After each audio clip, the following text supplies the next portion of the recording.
عالم دین نه دی راغلی، یو چیف اف آرمی سټاف دا عالم دین نه دی راغلی، یو چیف جسټس تر اوسه پورې عالم دین نه دی راغلی.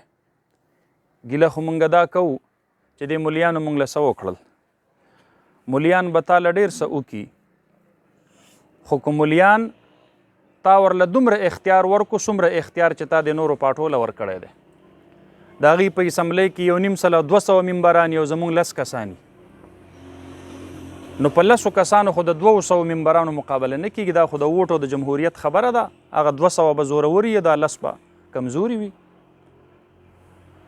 خو د هغې باوجود بیا هم الحمدلله د علماو خپل کوشش کړی دی، خپل جدوجهد دا یې کړی دی. زه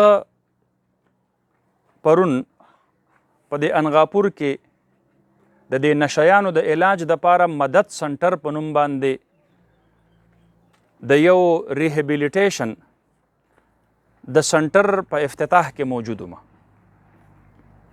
نو ما هلته هغه عامو خلقو ته ووی چې مونږ لاس کې خو حکومت نشته دی، خو یو خبره ضرور په دعوې سره کولی شم چې زما په اختیار کې مدرسه ده، زما په اختیار کې مسجد دی، زما په اختیار کې منبر او محراب دی، زما په اختیار کې مسند قرآن دی او مسند حدیث دی او مسند افتاء ده. او دا په دعوې سره وایم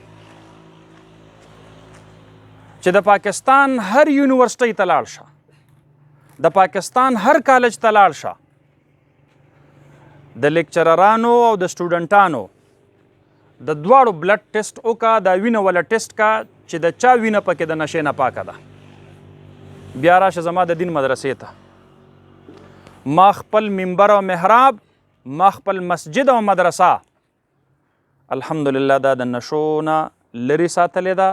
زما یو شیخ الحدیث نشئی نه دی. ستا څومره پروفیسران